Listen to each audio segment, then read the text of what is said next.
Alrighty, what's up? Welcome back, everyone, to the Cat and Mark Show. Today, we have a very lucky situation here. We got Jesse Baxter with us in person. This is going to be our first in-person interview. Yay! So welcome. Thank Glad you. to have you. So Jesse is recently Choice Awards Best New and Upcoming Pornstar and Greatest Male Content Creator. Yeah. So it's good to have you here, man. Welcome. Mate, pleasure to be here. Thanks for having me. And we were just chatting before we hit record. Can you please tell us how you got your nickname, Sonny Soda? Yeah, I was filming maybe my second scene ever, and we were sat in a spa. We're doing like a foursome with 3 blokes and a girl, and she wanders into the spa. The camera follows her, and then they one by one they all start introducing themselves. And I'm sat there, the third person they're coming to. I got to show you a photo, man. I look hilarious in this video. And I had nothing. I realized I had no name. So I was just sat there holding a bottle of soda water, and it was a sunny day. So I was just like, I'm Sonny Soda. And then it just stuck, man. I just kept the name. Yeah. Let's go. So do you still go by that name now? Not really, because Okay. it was sort of, I think it was really productive for me. I got nominated for those Choice Awards as Jesse Baxter. Actually, I got nominated. I don't know who nominated me, but I got nominated as Jesse Baxter and Sonny Soda in different categories. Oh, wow. So- I've never even heard your Sonny Soda name until Yeah. today. Yeah. Yeah, so I just went with it. Like, I was just like, you know what? Let's just fucking be Jesse Baxter. No, I like It Jesse is- Baxter better. Yeah. Yeah, It's I my think favorite it does. name. Sunny Soda Yeah. sounds a bit. I love how you So- got to Sonny Soda. Yeah. So I just know. sitting there being like, fuck, I don't have It's a a- name. it's a hot day. They're all Yeah. coming It's a out. hot The day camera's on me. What do I do? I like, you see, I like, and there was, and I just said it was sunny at the time because it's a sunny day, but then I thought, actually, I'll make it sunny with an O when I actually signed up to Onlyfans and stuff, because I was like, stepson is like a category that's looked up a Big lot. So category. I was like, I wonder if like having Sunny in my name is going to be productive on Pornhub and that sort of stuff. But Smart. Sunny with a U is just, it's actually more my flavor. Yeah. Do you know what I mean? I'm not one of these like big hardcore bull sort of dudes. You know, I'm like more of a jovial, Yeah. fucking having a laugh and a good time sort of guy, you know? Well, Keep it on funny. that, for those that aren't watching the YouTube video right now, you have the greatest outfit I've ever seen. Yeah, Mark, I think you Thank need to you, step man. up your I outfit know, game dude. after I this. was like, oh, You guys should have fuck. coordinated, I know. really. I usually come in here wearing jeans and a black shirt. It's always That's- it's As the you same are. 3 black Yeah. shirts on rotation. exactly. My G. But G. Damn, you got some flying pigs on your shirt right man. now. It's fire. It's like Yeah. Pigs bright can fly, blue they say. with flying pigs. Yeah. Pink, I love the pink, man. All right, you got to give me some new outfits. Me? Yeah. I can't. Yeah. I don't have this fashion I- sense. What are you talking I about? I have need like some help. 2 of these kind of rompers for every day of the week. Hey, Oh, is it a I one just, like, piece? it's a one piece. Oh, Oh, no, it isn't. That just makes it even better. That's awesome. Mark, I'm It sorry, is. but I can't imagine. I don't even That's think you'd be awesome. able to even get into Neither one can I, piece. but I'd love All right, to see hey, it. next week, guys. I'm gonna Yeah. dress you. Stay tuned. I'm going to be in a one piece next week. Are all right? you? I'm saying, yeah. Oh, I'm yeah. saying it now. All right, it's done. We'll cut it out if it doesn't happen. And then- We'll edit it's this not part gonna out if we happen. need to. But otherwise, next week I'm going to be in one. I like it. I'm inspired. Mm. Yeah, This is great. This is awesome. That's Okay. what we're here for. So tell me, how did you get into OnlyFans, adult creation? Like, how did all this start for you? Should I tell the full story? Yeah, go hit us back? with the full story. Absolutely. Yeah, go right back. I broke my back in 2016. I was Oh, working shit. at a fitness college, and the day I got out of hospital, I guess I was like, I was an athlete before then. I worked with the human body. I'd studied ex-phys, and I was just crushed, I guess. And the day I got out of the hospital, I guess I went from working 60 something hours a week to just being on my back on like Target and oxycodone and Tinder. And I had like, And Tinder. Tinder. yeah. And I suddenly Tinder, had like the app. Tinder the app. And I had 13 girls that I'd never met had come over. In the next 14 days I got out of hospital, I had sex with 13 girls that I hadn't met or slept with before. And I called myself out at the end of that 2 weeks. Like, bro, what the fuck are you doing? Like, you're self-medicating some sort of problem, some sort of trauma with, it's not like a sex addiction thing. It was more like a female intimacy. You know, I'd shower. I couldn't bend over, right? I couldn't dry my legs. So I'd have this girl coming over that I'd met on Tinder, and I'd shower. And then when they got there, I'd like come out wearing a towel and I'd be like, can you dry my legs? Well, Mark, And that I sounds like guess- something you would do. Yeah, I know, I'm listening to Jess is like, oh, it wasn't good. And I'm Yeah. sitting here I'm thinking, he just sounds like Mark. respect. He sounds like I'm Mark's like- just day-to-day I'm life. like, listen, Yeah. you broke your back. You've got girls coming every day to suck your dick and And to dry dry you your off. feet. Take care of me. And dry he's, Dry telling, your feet. he's trying to tell me this is a problem. yeah. But I get just, you. I just called myself out that, you know, I'm about being like intimate and connected and stuff like that. And I was just like, you know, I'm not every one of those women, I'm sure of it, we had a great time and they had no problem with the experiences we shared. But anyway, I decided to go celibate. I was like, okay, this isn't the appropriate way for me to deal with what I'm dealing with right now. Like I literally broke my back a fortnight ago. Sort of thing, you know what I mean? So I went celibate and I went on a 10-day Vipassana silent meditation retreat and had these like breakthroughs with my mindfulness and spirituality. And I was like, how can I bring mindfulness when you to say like silent things? meditation, do you mean like a talking? Have you like heard you of didn't talk? Vipassana? Yeah, I've heard of these. Is that where you don't talk to anybody? Yeah. You don't talk. They take your phone off you. There's no television. I've there's heard that nothing. they're very good. I've seen those on TV. I could never do one. I talk way too game much. changer. Could you imagine me and you at one of those? we'd die in the first like 5 minutes. But I've heard that when you just don't talk and you're just like alone with your thoughts. You don't talk. You're living day by day like by like the proper Buddhist Did you go Dharma. crazy or did you just go like reach like it's so enlightenment? hard at the start. Like you're detoxing all this dopamine. Like you've got no phone, you've got no TV, internet, no phone nothing. and no talking. No music. They want you to not even like do yoga or your own physical practices. They're like, we want you to do just this meditation practice. Just nothing. Just nothing. You spend your first 4.5 days just focused on this part of your face, just below your nostrils and above your upper lip. And that's called Anapana. And just 4.5 days, you spend 10 hours a day doing nothing but noticing your breath as it is coming out of those nostrils over lip into the nostrils. And then by that fourth day, you've developed a really acute ability to notice sensations, right? And you can feel this part of your face, which, let's be honest, most people can't like pay attention and just feel this area. I feel like I'm getting straight away, tingly you know? talking about this. Yeah. like my toes like tingling. It's magical. And then so on day 4, you start doing Vipassana, which is just the same thing. You're looking for sensations as they are from the top of your head all the way down to your feet, like a body scan meditation. They call it in psychology. And you start sweeping like that.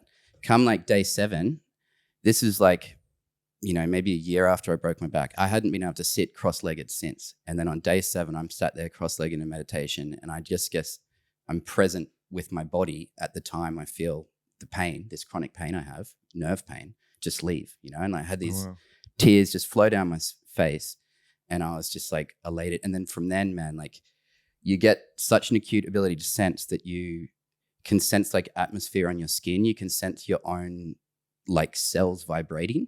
So I was just walking around from day 7 on this breakthrough, just like woof, woof, woof, just this delightful, subtle vibration, man. Like all pain's gone. Like I was friggin' almost enlightened, you know, like it was just crazy, magnificent. So I was like walking, doing some mindful walking. When you eat, you're like mindfully eating. And I'm like, I need to bring this to the rest of my life, this mindfulness. I was like, sex, you know, I should bring mindfulness to sex. And then I got back to Brisbane and sought out a Tantra practitioner, really good one in Brisbane, Steph, her name is, and paid her for a session.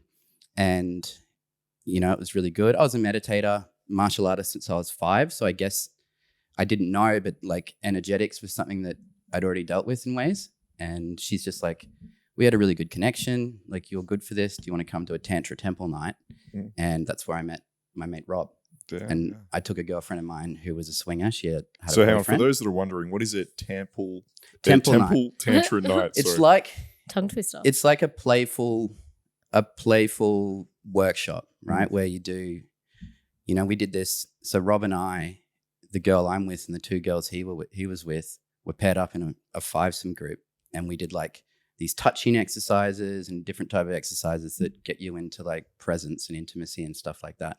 And then we ended up having like quite a playful sort of orgy sort of thing.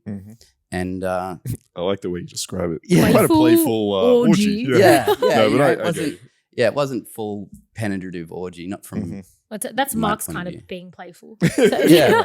Mark's That's what I assumed playful was. Me too, bro. Me too. Yeah, no, I get I it. love an orgy. And then Rob was like, he threw these big swingers parties around the Gold Coast. Yeah, we went to one. Yeah. Did you? Yeah, On we Yeah. did, Goldie? Provocative? Yeah. When was that?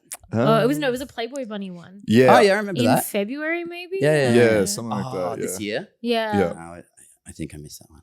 Or maybe, I don't know. Mhm. But yeah, so we started hanging out. I was like welcomed by the Tantra people in, you know, like I remember when I'm first having like energetic sexual experience with these Tantra girls at one of Rob's parties, actually. They're just like orgasming on top of me, and they're like, I love tantric men. And I'm like, I'm a novice, babe. Like, I'm brand new to this. But I just loved it, and it suited me, and like it opened me back up to my sexuality and upgraded me a whole lot. Onlyfans comes out of nowhere or whatever. And I guess Rob was like a wedding photographer who was a swinger, who's an insatiable man who loves sex. So he jumped into it, and I was chewing his ear off one night after a swingers party, and I was like, bro, you know what you got to do? All these tantra girls I talk to say they have like a fantasy for an MMF threesome, but porn's not doing it right because porn's always directed at the men. You know what I mean? So MMF usually in porn is something hardcore. The woman's been to some degree objectified. I was like, what we got to do is a 2-on-1 massage when there's 4 hands on her and all of our attention is on her, right? And it was his partner at the time, Valentina. And but I was suggesting it as an idea for him. The next morning, I'm like meditating on the grass at this mansion in Tambourine, and he comes over and he's like, hey man, you ready to shoot? I was like, what? He's like, film that scene. Like, let's go. You suggested the scene. I thought like, you were the main character, bro. Let's go. Yeah. But we went and shot that, and it went viral on Pornhub. It did really well. And next thing, next day I'm roped into that spa scene where I came up with Sonny Soda. And then, Rob would just pull me in when there's different scenes happening. And I was like, shit, there's a lot of money here. I can see this is, it was never something I thought I'd do, but I was like, it's the start of OnlyFans. And I was like, I got to get into this. I feel like everyone says that, like, oh no, I never thought that I would do porn. Yeah, very rarely do we hear people say, when I was 18, I was always wanted to do it. When I grow up, it was my dream. When I grow up, I'm going to be a professional but it's there. slut. it's latent back there in the minds of many young men, surely. Exactly. Yeah, like you a look dream, at porn, but a you're dream like you that. wouldn't even think of. I always knew I was going to be a slut when I was younger. I just didn't think know I'd get paid for it. I had no idea I'd get paid for it. You're But a professional slut. No, I knew I was going to be hoary and slutty. I knew I was going to be wearing mini skirts and letting guys fuck me. Why did you know that? I just knew. I used to watch movies and stuff like that, and like I would see like girls walking around in like mini skirts, and I used to watch Playboy, like Girls of the Playboy Mansion and stuff like that. And I was like, oh fuck, like that's cool. Like I'm gonna be I'm older, I'm gonna be walking around in mini skirts, and guys gonna be chasing after me. Kissing, gonna be kissing boys. Did you get a lot of attention when you were pretty young, like in school and stuff? You were a little hottie. I was a little slut in school too. Yeah, there you go. I bet. That's where it all started. I just knew it would just carry on. I was like, I like the attention. I always liked the attention. Yeah, man, it's good. Nothing wrong with being a slut. No, enjoy it. No. I find it really interesting what you said about threesomes, right? Because in my experience, we've had a lot of threesomes with girls. Usually it's like me, my business partner, and a girl. And it's girls that haven't experienced it before. Most of our threesomes have always been like first time experiences. First time. Yeah. And something they always bring up is whenever we first like bring up the idea, it's always this big, very defensive, like, oh no, because I know what it's like in porn, right? They've got this image of them, got a dick down their throat, getting like used, choked, maybe talked down to, and it's just like, I'm just used, which by the way, some girls absolutely love. True. So they're Yeah, like, oh, that's what I want. Yeah. But a lot of first time girls are very nervous and apprehensive because they think that's what a threesome is. Yes. Right. And so I like this change in the narrative where it's like, no. It doesn't just have to be about us trying to get off and like essentially using you, but it's all your pleasure, right? We're giving you the massage. We're going down on you. We're going to fuck. Like if you want to suck dick, let us know. But it's like, two guys focusing on one girl to like switch that dynamic, I think is like really beautiful. And actually. making it sensual. Yeah. Because like you're worshipping. Right, it is scary. Like my first MMF threesome, I planned it for like 6 months because I was like, I need like the right two guys that I have to be friends with them because I'm going to be scared and I don't like, it was scary for me. So it literally took me like 6 months of planning, like the experience. That's awesome. Yeah, so I think that's a good idea, making it a bit more. Exactly. And I think like a lot of girls are worried about jealousy and stuff. So when you have two guys that you and Rob are obviously like very open, you're very chill, like you're good mates. There's none of that fear of like, oh, one guy's going to get butt hurt during this and I have to be careful and I have to.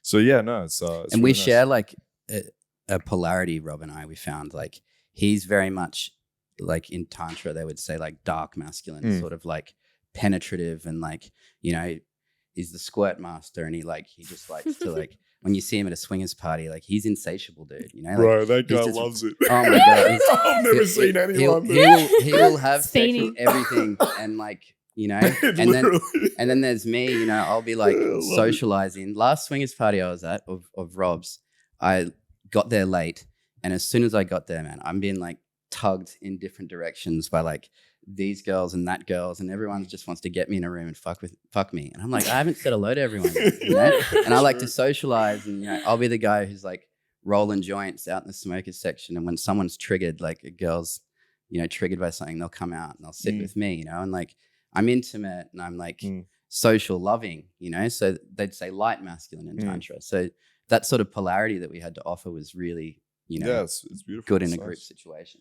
And I want to go back to when you spoke about doing the silent retreat for 10 days, which is wild. I actually do want to do this at one point. I recommend so hard, dude. I really do. I had a friend that actually did it, and I think he got like 6 days in, ended up fucking a girl there and got kicked out.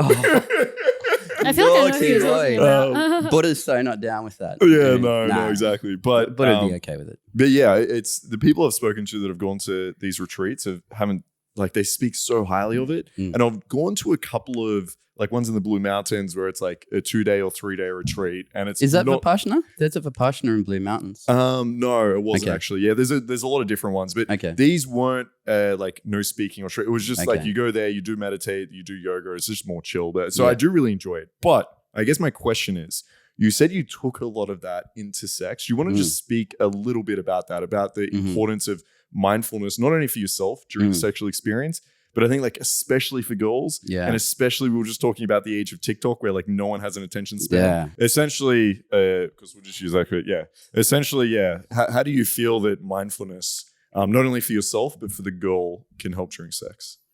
I wish I had the stat for this, but a very large amount of sexual dysfunction comes from anxiety, right? Comes from being in our heads. And I think my meditation at Vipassana excelled so much because with the chronic pain, the nerve pain in my back, I had a physical thing to let go of, right? It's like a physical that you can feel form of anxiety or stress, right? So when I felt that release, it released like stress and anxieties and all this other shit, right? If I was having sex back then, before I'd gotten into Tantra, if I'm present with a delicious female body, I'm like, this is great, I'm hard and I'm in it. But when there was a point where I'd be like, oh, fuck, my back, my head goes away and starts thinking about the back pain, and I'm just going to go soft. You know what I mean? Like I'm now in my head. So yeah, mindfulness, right, is about being present with what is.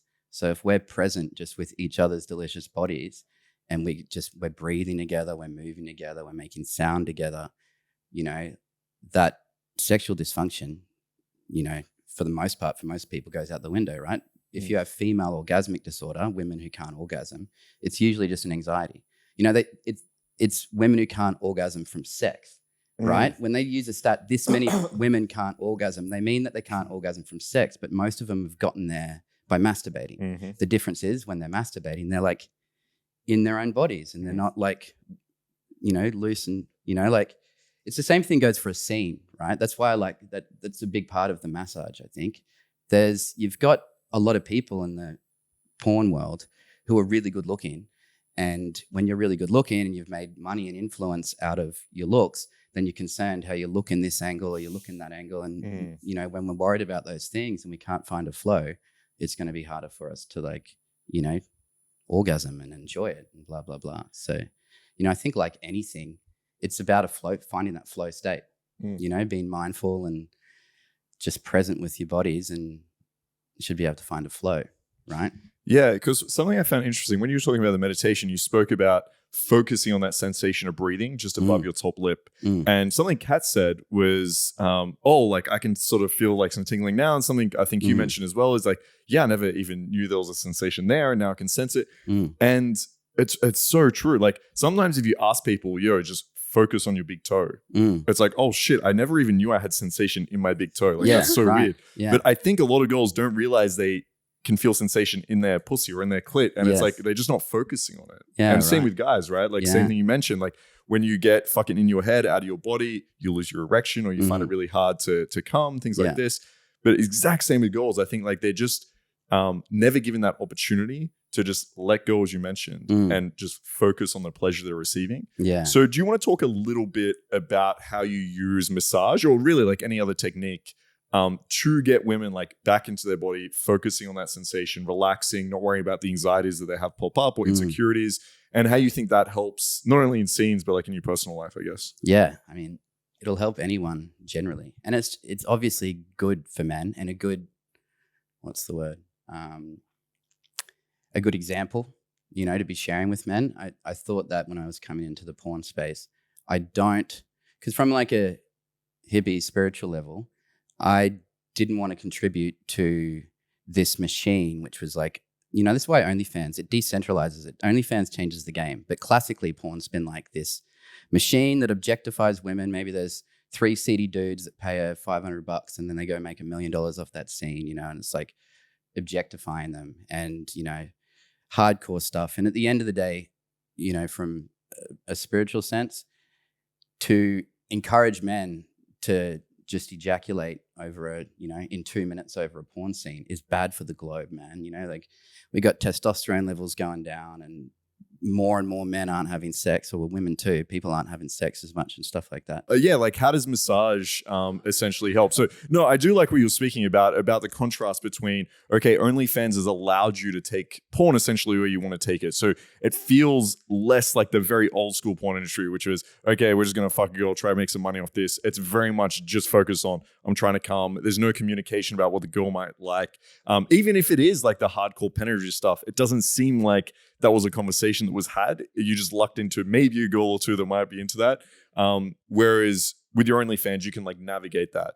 And people follow Kat because they want to see Kat and they know her. So it's far from being like she's objectified. Now she's the queen, and they like, you know, they're following her because they want to know about her and feel her character. Same with me, right? They enjoy me, who I am, and like, we got to try and get that. Well, that's what these platforms do. These platforms do give powers to the performers rather than, before, you're right. It was, you know, you would get contracted by, you know, Brazzers or Blacked or whatever. They would pay you what? Yeah, exactly. $500. They would make $1 million. You'd get paid $500. Whereas now it's like, oh, okay, I can go and make the same scene and then I get all of the money from it. Except for that cheeky 20%. Yeah. Which is fair. Which is fair, but like it's a lot better than, just getting $500 exactly, for $1 million. Yeah. I've shot some scenes for like international companies, and the money was, you know, I'm not even sure what I'm getting paid for the last one, but it might be $500, $600, $700 US. It's not much, but but that was irrelevant to me. It's the fact that this is a big, like a huge studio in the States, and like just my name will get out there. Because people are still doing like working with companies, I guess, for promo and stuff. But it's, I guess these days you don't need to work. Yeah, you're not doing it for the money. You're doing it for an exposure. Yeah, for exposure and then to hopefully networking. Go find you on OnlyFans. You know, like, that's what we want. You're making connections and stuff. Yeah, but it does seem like the porn industry is or has changed even with the creation of this, because I think there's a lot more pressure on it. It seems like, at least from what I understand, compared to like old school porn, it's what it is now. It's much more professionally run. Yeah. And the standards are much higher. Yeah. Verification is much higher. Yeah. Like, Pornhub was really put under fire back in the day, remember, not too long ago, because the verification process wasn't good enough to like weed out sex trafficked underage people and stuff like that. Whereas now Pornhub, I think, has gotten on top of that a bit. And OnlyFans, we know, is really difficult. Yeah. You know what I mean? Like, and they've just come down harder again. You used to be able to pretty easily. I've never done much of this, but a lot of girls who work in escorting will film with like a client or something like that, and they need them to fill out forms and stuff like that, and blah, blah, blah. They've even made that process like really stringent and really difficult. They don't want anyone like... Well, you have to basically have an account now to like tag someone else's account. Yeah. It's just a fuck around when you try to do those forms and stuff. Like, you're just better off filming with other professionals. Yeah. But I do know girls that don't like, just refuse to film with male creators. Yeah, there's a lot of girls that just do solo stuff or just stuff with their boyfriend or whatever. Yeah. They're some of the most successful girls as well, like some of the Instagram girls. Yeah. Sort of the dream for a lot of people, I noticed, to have like a partner in the in the sex I have a industry lot of that they people can- say that. They're like, I wish I just had a boyfriend that I could just use a stunt dick. Yeah. And Yeah. well, one of my friends just recently retired from escorting and she's doing OnlyFans now, but she got a boyfriend. She's like, oh, I've got stunt dick now, so it's fine. I can just use him and his dick Any whenever day. I want. Yeah. I know you're talking about as well. Exactly. Yeah. And she's just like, yeah, that's it. Now I can just retire and just do content with And the his stunt sex would be cock good forever. and real, right? Yeah. I mean, it would always be good, you'd think. Yeah, if so you're now doing she's it just with a got dick partner. on call now, Yeah. all day, every day Yeah. to just film with. And I was like, oh, that's the life, isn't it? Yeah. So I'm curious how you find the balance, because you're talking about before, like one of the things that I personally, I guess, would find very difficult. So I've shot some scenes for a product, but it was just very organic, right?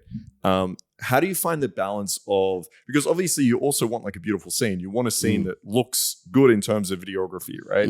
So you don't want a scene where you're fucking just blocking the camera the whole time or something. Yeah. How do you find the balance for yourself about being in the moment, enjoying the experience, making it authentic, but also, oh shit, what camera angle are we at? Yeah. Right? How do you find that balance? It's Look, definitely- it's not really authentic when it's filmed. I get you, but it's like, But we do want well, it that's to a good be question. Like, do you less. try to be in the moment in your shots? Do you try to make it like authentic for Yeah. yourself at all, or like how do you feel about it? Initially, when I got into it, like most of my scenes, all of my scenes from years ago are just all shot by a cameraman or camera girl, right? And when that's the case and I'm massaging and we're breathing, we're making noise and we start getting horny, like I can just remain in my, in my body. And sometimes they can too. Sometimes they're worried, like a particular position. Like Kat earlier said at one point, like, we can't do that, I look fat. And I was like, no, you fucking don't. Sorry, that doesn't I'm embarrass always, you. I know. Mark knows. I know. Mark listens to this every single week. Can Can I bring something up? Sorry, Jesse. I know this is No, an you're interview with you. Can I bring something up? How does Jesse get a light? This is what I don't understand. Okay, I've been doing. This is probably our 40-something episode. Not once have I received a light. Okay, I know. All the lights. You remember are we on did this Kat. one episode that I had 3 lights on me and you had no lights. Jesse comes around. Jesse, here's a light. I'm like, what's going He's on? a light. He's a coffee. This is Kat and gets I her coffee. just shot a gets scene. We made some that's sweet right, love. didn't you?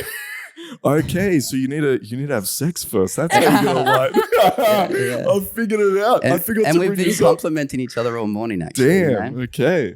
How We was did actually guys? just- How was the scene? I feel like I'm. I don't know. This is weird. I feel like I've dad that's come home and it's like, kids, what have you been up to? I know. I've got Jesse a little bit inside me right now. So how have we not mentioned this? How was the scene, guys? The scene was very yummy, but can I be Yummy. like explicitly honest? Because we're on the subject. What? Don't worry, it's nothing Cat to looks scared. No. Do it. You have my permission. we were rushing, right? We were rushing. Of course, yeah, that was my fault. It was a Sorry. bit rushed. There but- was more than normal, frantic or Yeah. stress or being in our heads, my head to some degree, than I normally prefer to. And, we did a really quick massage because we knew we were short on time and like started moving through it.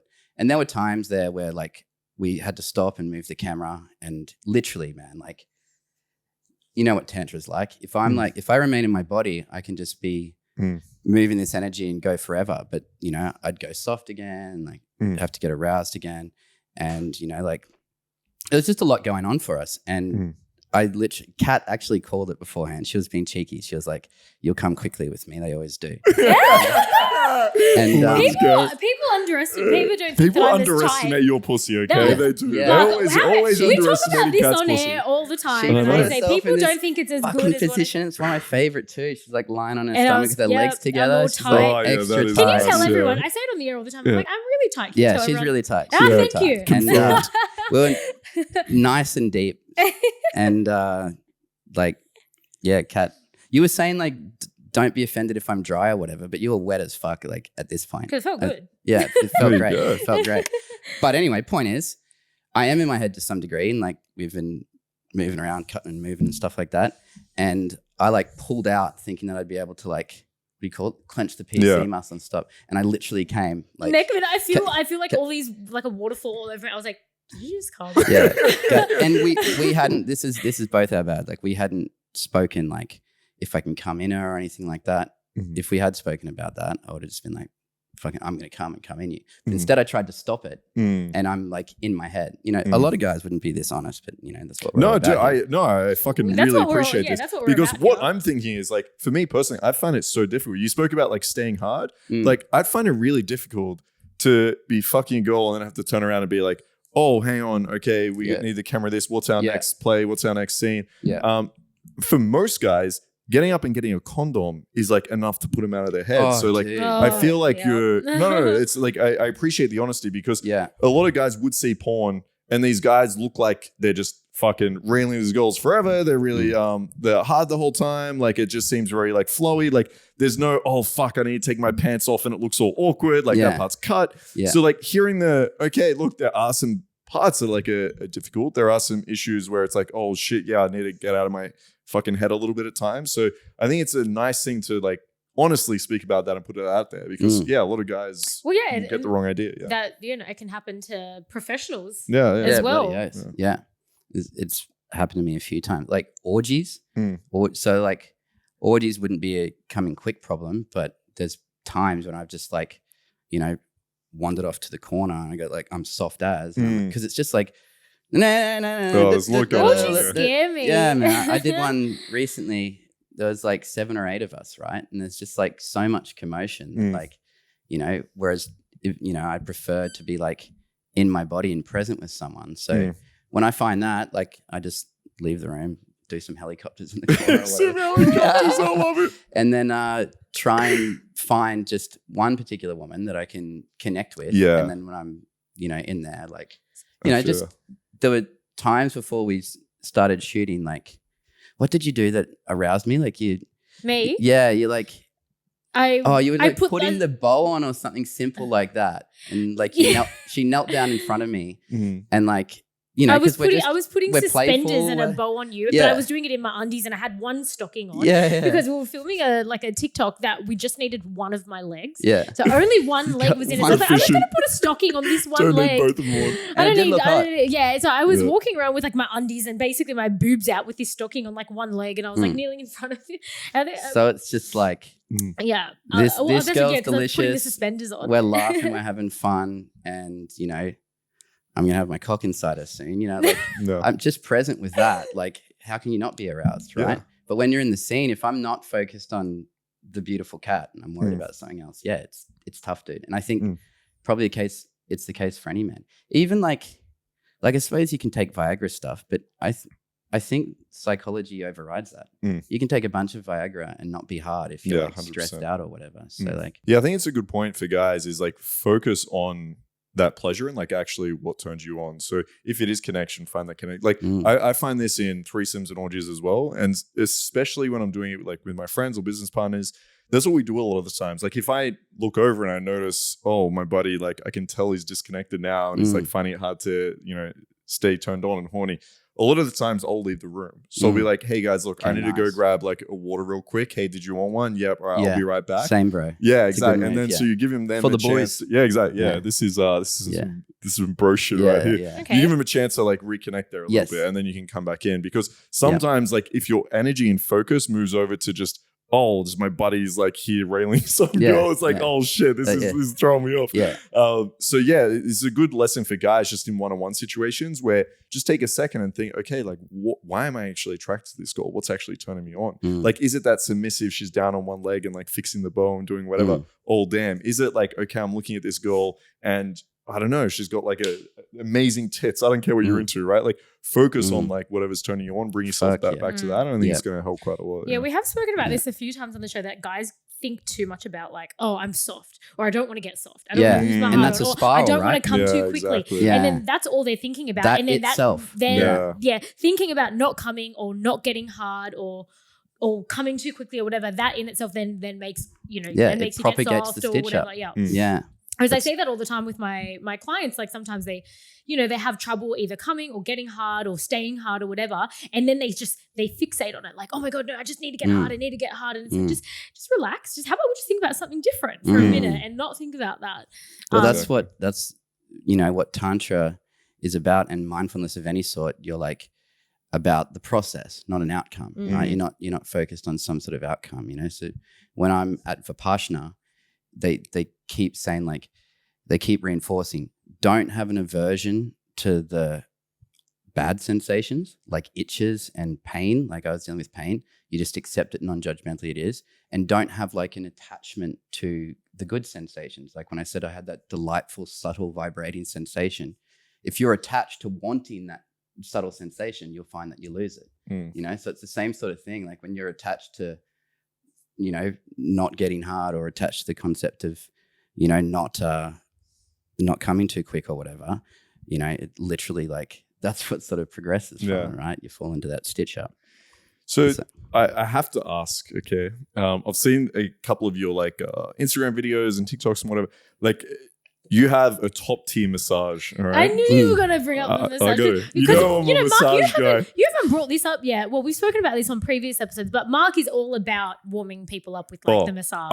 I've rarely ever had sex unless it involved a massage. Good man. This is very, very Mark. I would tell every man to do the fucking same thing. Oh, right? It's the greatest. We spoke about this with Timo, I think. Yeah. Way back in like episode 4 or something. Yeah. So he actually does a very interesting massage, Timo. So this is like the tantric coach we'll talk about. Yeah. Their massage is more focused on what I would describe as like painful sensations. Okay. So it's less what I would think of as sensual, which is kind of the massage you do and what I describe my massages as. They're more about like getting the girl out of her head into her body through pain. Oh, wow. Okay. But yours and what I describe mine as more sensual, and you give what I fucking top tier massage. Do you have tips for the guys at home that have seen your massages, or like we'll link them in the fucking video so you guys can check it out? Do you have any tips for guys just sitting at home being like, yo, I've got a girlfriend, I've got a Tinder date or something. This looks amazing. The girl seems to really enjoy this. It can allow me to like get into that mindful space, and also for the girl. Do you have any tips in terms of the massage itself? Yeah, definitely. I mean, I guess initially communicate with them, like, because practice makes perfect, right?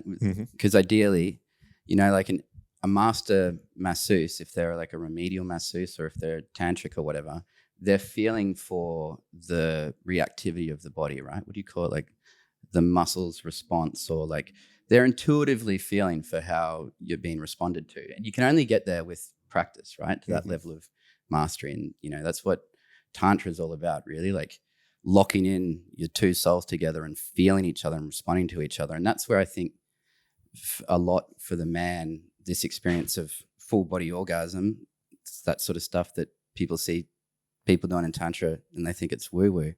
Like that just, man, when I'm like tantrically locked in intimately with another lady who's tantric as well, I'm like feeling their pleasure. You know what I mean? I'm feeling it. So when I'm like rubbing a particular area and I can literally feel their response, and I'm reacting to that. So to get there, you need practice. So I guess you'd have your partner, you'd communicate, you know, we're going to do some massage. I want you to tell me what you like and whatnot. And then with her, like verbal response, you're able to match that with what you've experienced the body responding as, and you just practice. And the next thing you can, you know, move and feel like, you know, what's working and what do they like? You know, some people don't like their feet being touched. Some people do. You know, like beautiful Helena, we were talking about her briefly earlier. She'll like, I'll come over. She'll sit down next to me and throw her feet up on my lap with her socks on, and I'll just like pull her socks off and just start like massaging her feet. You know what I mean? Like this is just, it's just so healthy. It's just so healthy. You know, it's something ironic. I was reading some science about sexual dysfunction the other day, and this particular study spoke about how what brings women with sexual dysfunction more to orgasm, what brings men towards orgasm if they have sexual dysfunction. And for women, there were things like, you know, intimacy, loving and connection, clitoral stimulation, slow and consistent, at least 15 or 20 minutes of foreplay. Like these were the sorts of things that came up for women. I noticed, funny enough, that one of the ones for men was a back rub, receiving a back rub. There you go. Yeah, there you go. Which is funny because I'm always out here massaging ladies before a scene, but apparently it turns out like that was one of the main things. If a guy struggles to calm, you know, give the man a back rub. Ladies, so, yeah, no, it's true. Listening? It's a service that like escorts offer, like so you can. It is. Hey. Yeah, so like I have a couple of friends that might be part of their service. Not me. I hate giving massages. So I get asked for it sometimes. They're like, oh, well, can you give me a massage? I'm like, fuck no, absolutely not. You could just do like that wig out Thai shit when you stand on their back and walk around. Just be brutal. Stomp around on their back, man. I want to try. No. I got no interest in massaging anybody. Yeah, fair enough. Hilarious. No, not for hilarious. me. And unfortunately, I didn't even get to. So Jesse was like, "Oh, I'll give you a little massage and whatever," and he gets the oil out. I was like, "No." I was like, "No." I was like, "What are you doing? Get that oil away from me." Oh, you're the worst. Yeah. And then I need you to give me the oil. I was like, "No, I've got 2 podcasts to shoot. And then we've got a scene to shoot." We I was were like, rushing, "I'm not so- getting oil in my hair. I just had it in the rollers. I woke up. I put it in my hair and I washed it. I put it in rollers." And then he wants to go put oil all over my hair. Can I just say, I didn't want to put oil in your hair. I wanted to put it on your back. Yeah, and then my hair was going to get into it. Can I just say, a whole mess. Can I just say, you missed out. Okay. No, I did. I get. We will do But if I wasn't proper massage sometimes. If I wasn't filming after, I would have said, lather me up. Yeah, exactly. Yeah. Lather me up. Get your cock in there. It's so much better with oil. Yeah. Massage so is much from the better. inside and the outside at the same time. But but I couldn't get my hair. And gross. that's something that I love to do. When I first ever did it, I think it was with a girlfriend back in the day where I was massaging her and then in that yummy little position with the bum closed, just put my cock in while still massaging them. Oh, yeah. And hot. I'd done it a few times with girlfriends and stuff, and they were like, that was the best thing that I ever experienced. So, there you go. So there's one, boys. Because you go slow and sensual, and then at some point most people like to fucking a bit of a ram and some hard fucking. But I think if you start like with intimacy and sensuality, then you can open up to whatever kinks, and it's not like no one's going to override anyone's boundaries or anything. You know what I mean? You're going to be like more open to it. Yeah, because I think it allows there to be more of a.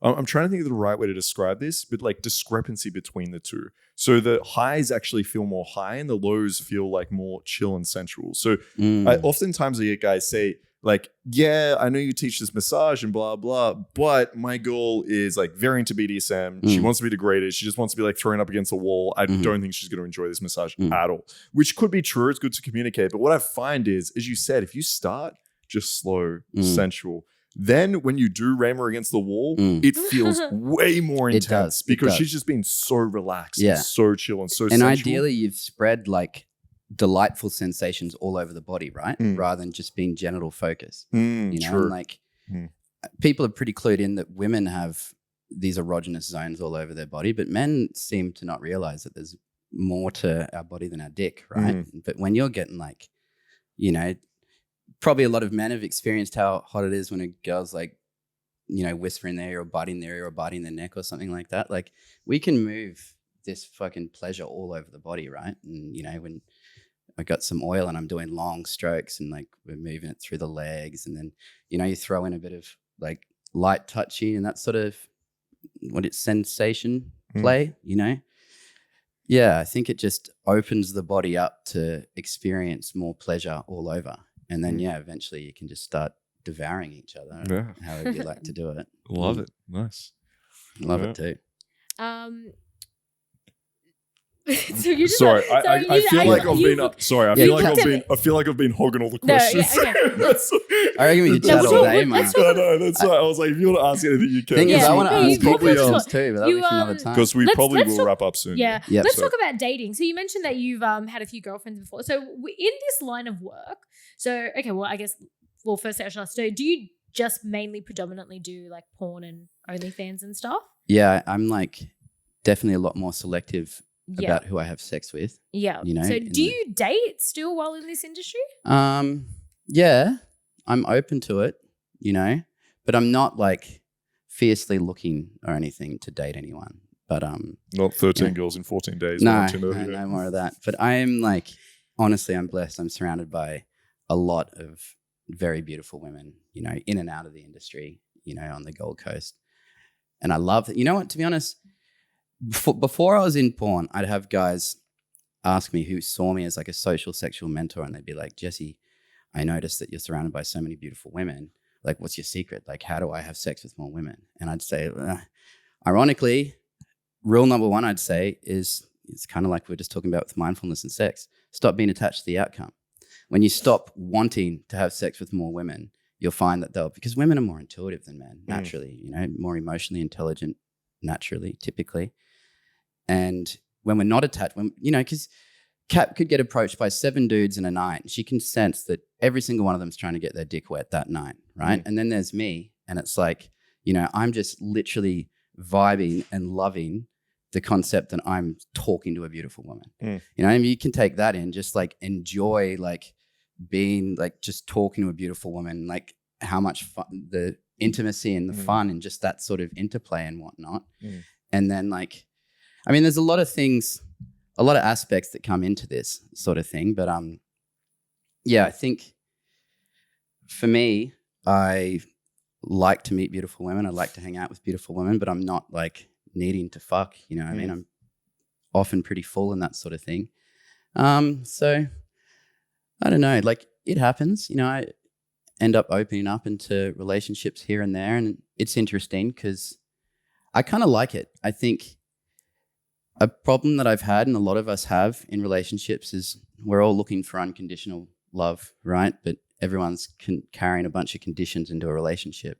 And with me doing the type of work I'm doing now, you'd get this too, Kat. Like, you just got to say, this is me. You got to accept me as me. I'm not changing. You know what I mean? Whereas so many times in the past, it's like, you know, for example, I'd have one girlfriend who's like, oh, I love how you're so friendly to the waitresses and you're always like talking and joking. And the next one would just be like, I fucking hate how you have to flirt with like every waitress. You know what I mean? So that's just a simple thing that's like changing my character, right? Yeah. And like, I can't be full me. Whereas if it's like, you know, I'm a porn star, dude, you know, like this is who I am.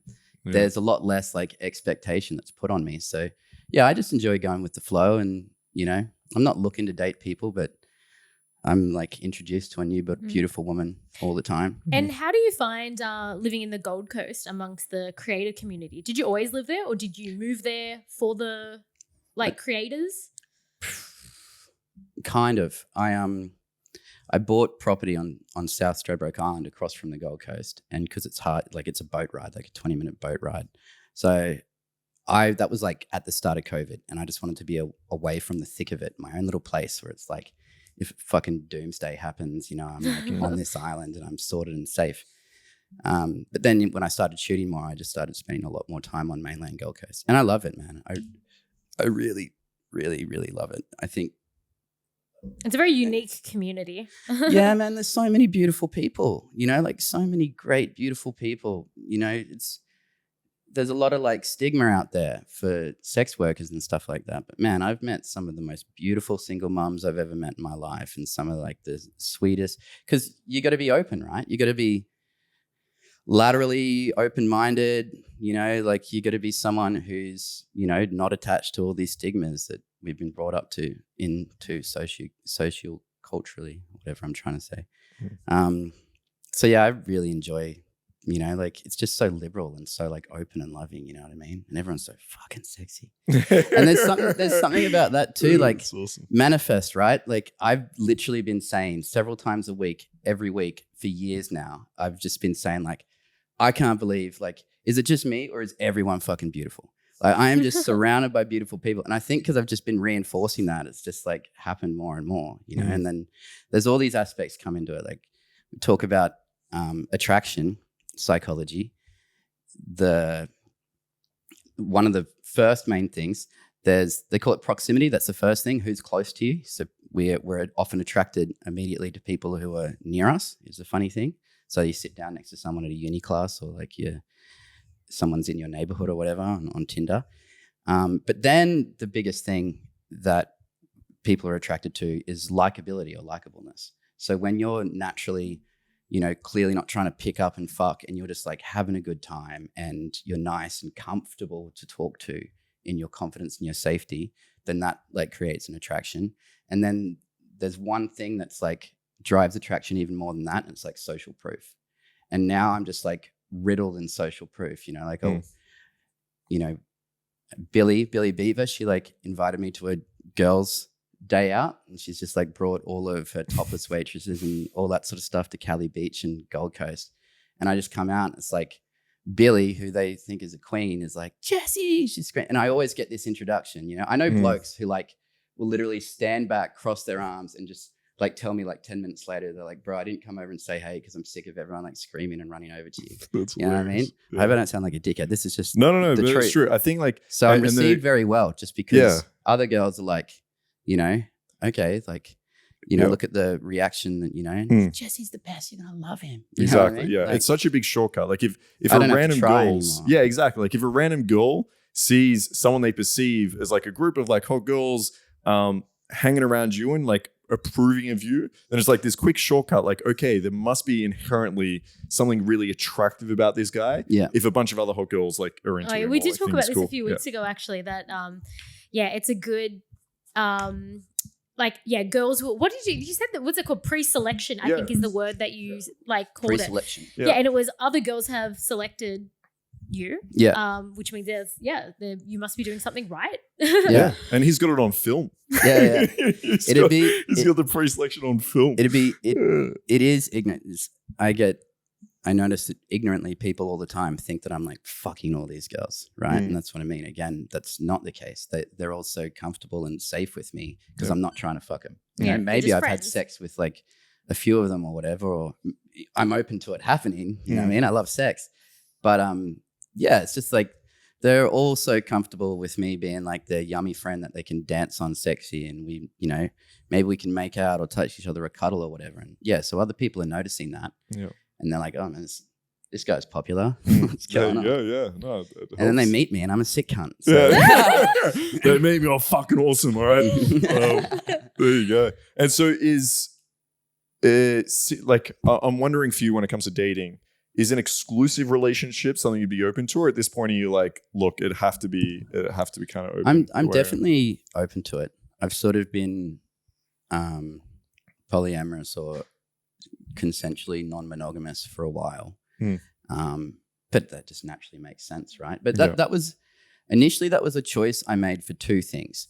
One, I was sick of that concept I was saying earlier when I've only been dating a girl for like a week or two or three, and they're already wanting things to change about me. The rules, you know, and like as soon as you become exclusive, you're like signing an invisible contract. It's like, I'll follow your rules. You know, like we've all had a bloke before who is cheating on their missus because like they've only been seeing each other for a little while, and in their mind, even though they've signed that invisible contract, in their mind they're like, this is silly, like I should, you know. Well, yeah, they've kind of signed their own invisible contract, right? Exactly. Which is like, oh, okay, as long as you think I'm exclusive and stuff, it's fine, right? Yeah. And so you both have these invisible contracts that you're both trying to like adhere to in your own language, and it's just nothing's communicated whatsoever. And if you don't it's like every fucking relationship, right? Yeah, fuck, dude, all too often, right? Yeah. All too often.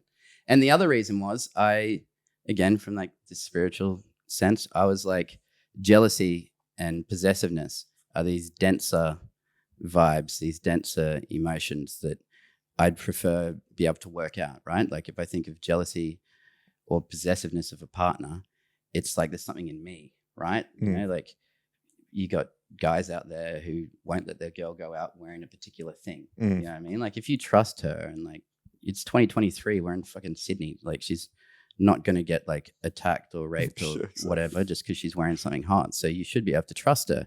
So putting myself into open relating, I had to deal with that. You know, like all the time people would, you know, I'd hear a girl say that it's like, oh, Jesse, I think it's just, you know, for some people, like some people aren't jealous and others are. It's like, no, like I was, you know, just as much as anyone. Like it's a condition in us.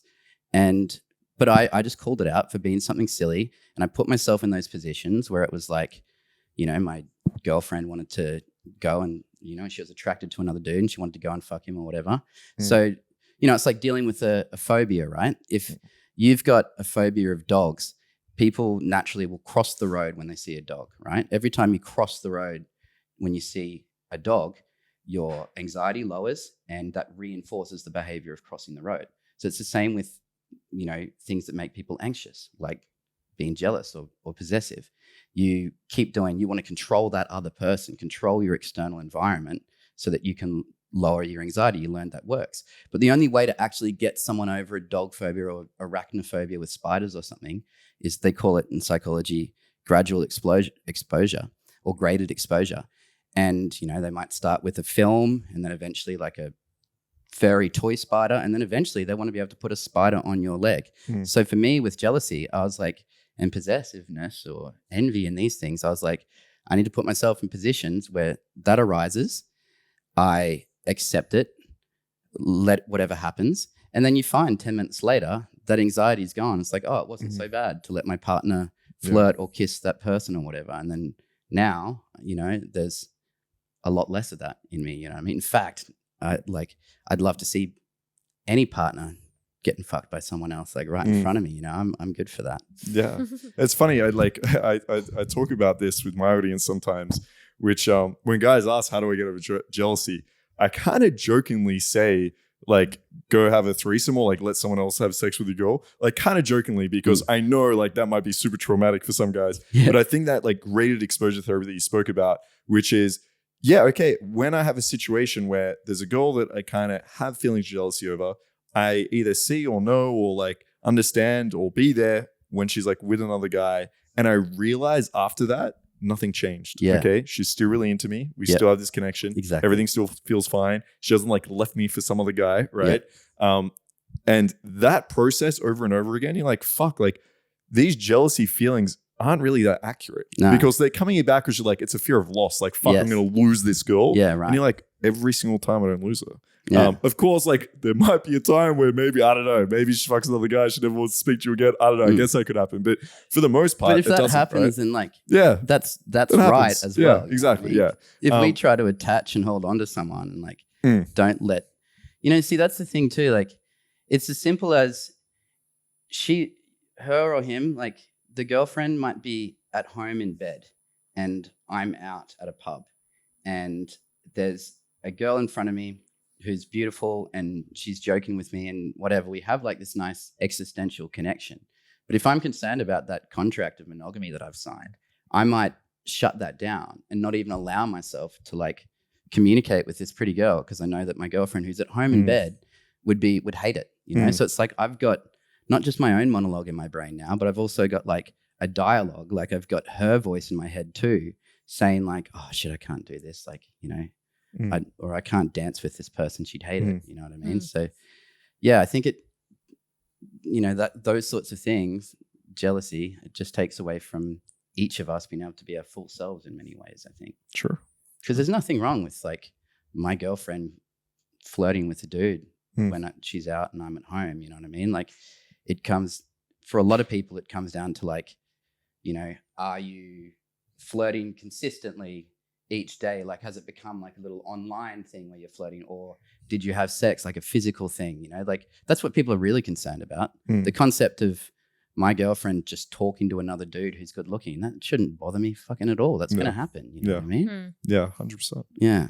So, Jesse, thank you so much for coming on, man. We need to continue this conversation. Either we'll do another podcast or I'm just going to call you up and have a chat. Yeah, I'd love to. I feel like you two are so similar. I know. Yeah, I was just thinking a lot of your like you two need to go out and like on a and have a threesome together. Yeah, wow. we're going to go party. That's what I was thinking. Okay. We're going to find some girls. Yeah. And you two have a very similar pickup strategy as well, like being, don't give it away. Here's me and all my girlfriends. I'm very lovable.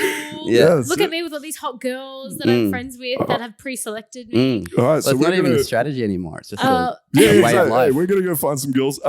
Before we do that, Jesse, where can people find you? What should they look up? On Instagram, you got me as Jesse Baxter _chronic is my Instagram, or my OnlyFans is Sonny Soda, SONNYSODA. Cool. And to everyone listening, Jesse and I did just make a film together. So you can find both of that. Well, by the time this airs, it should actually maybe be out by then. Sweet. So yeah, so if you want to some of you are probably already following Kat, so go and check that out. Yeah. We'll put links down below. Sweet. So, awesome. Guys, thank you so much. Love you all. See you next time. You.